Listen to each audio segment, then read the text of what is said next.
Hi అండి, welcome to our channel Gayatri talks. ఈ రోజు అయితే నేనైతే డ్రై ఫ్రూట్ లడ్డు ఈజీగా ఎలా చేసుకోవాలో చెప్తాను. కావాల్సిన ఇంగ్రీడియంట్స్ బాదం పప్పు, కాజు తీసుకున్నాను, పిస్తా తీసుకున్నాను, వాల్నట్. ముందు ఇవన్నీ కూడా మనం మంచి క్వాలిటీ అన్నీ తీసుకుంటే డ్రై ఫ్రూట్స్ పిల్లలకు కానీ పెద్దలకు కానీ చాలా ఈజీగా ఉంటుంది చేసుకునేటువంటి ప్రాసెస్ కూడాను.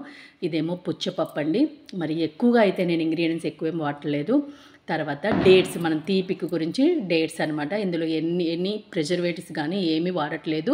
కొంచెంగా గసగసాలు ఒక 2 టీ స్పూన్లు ఉంటాయన్నమాట.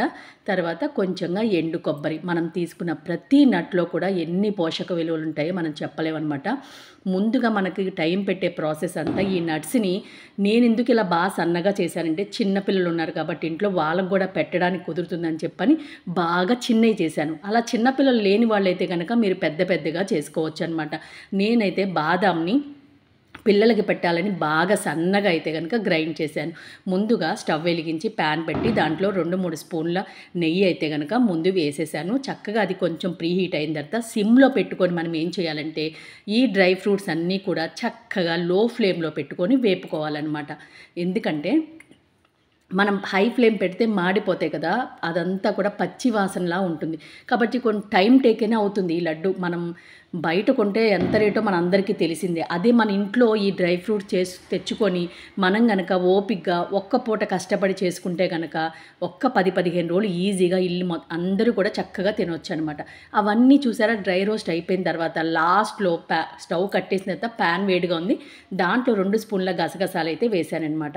ఎందుకంటే దానికి పెద్ద వేడి అక్కర్లేదు కదా, ప్యాన్ వేడిగా ఉంది కాబట్టి గసగసాలు చక్కగా ఫ్రై అయిపోతాయి, మనకి చక్కగా మాడకుండా కూడా ఉంటుంది.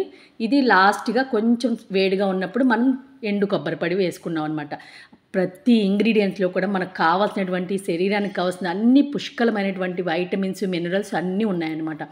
ఇప్పుడు మనం ఏం చేసామంటే వాటన్నిటినీ కూడా ఒక ప్లేట్లో వేసేసి దానికి సరిపడంతా కూడా మనం డేట్స్ని తీసుకొని కొంచెం మిక్సీ జార్లో మెత్తగా పట్టుకొని మనం కలుపుకోవాలన్నమాట. ఇలా కలుపుకునే ప్రాసెస్లో మనం నెయ్యి లైట్గా వేడి చేసుకొని దాంట్లో వేసుకోవచ్చు కొంచెం 2-3 స్పూన్లు. తర్వాత సైడ్గా పక్కన పెట్టుకొని చక్కగా చెయ్యి మనం నెయ్యితో తడి చేసుకొని ఉండలు ఒక్కోటి చిన్నపిల్లలకైతే చిన్నగా చుట్టుకోండి, పెద్ద పిల్లలకైతే పెద్దగా చుట్టుకోవచ్చు అనమాట. నట్స్ నేను చిన్నగా చేయడానికి కారణం ఇది చిన్నపిల్లలకంటే 2 ఇయర్స్ పిల్లలకి పెట్టడానికి వీలుగా చేశాను. ఎందుకంటే ఇంట్లో అందరూ ఉంటాం కదండి, మనమైతే అలాగో తింటాం, పిల్లలకైతే కొంచెం గొంతుకి అడ్డం పడిపోతాయని చెప్పని దీంతో. అదే అందరూ పెద్దవాళ్ళు ఉన్నారనికి నో ప్రాబ్లమ్స్, మనం హాయిగా నట్స్ అన్నీ కూడా పెద్దగా చేసుకుంటే ప్రాసెస్ అనేది ఇంకా ఈజీగా కూడా అయిపోతుంది, పని కూడా తొందరగా అవుతుంది. ఇలా సన్నగా కట్ చేసుకోవాలన్నప్పుడు మనకి చాలా టైం టేకెన్ అవుతుంది అనమాట.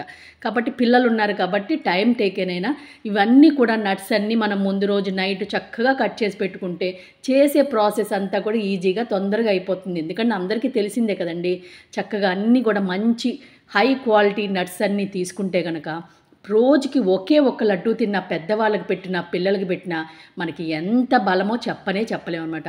ఇలా చక్కగా ఉండలన్నీ చుట్టుకొని మనం ఒక ఎయిర్ కంటైనర్ డబ్బాలో కనుక పెట్టుకుంటే హాయిగా చక్కగా పిల్లలు కానీ పెద్దలు కానీ చక్కగా తినొచ్చు.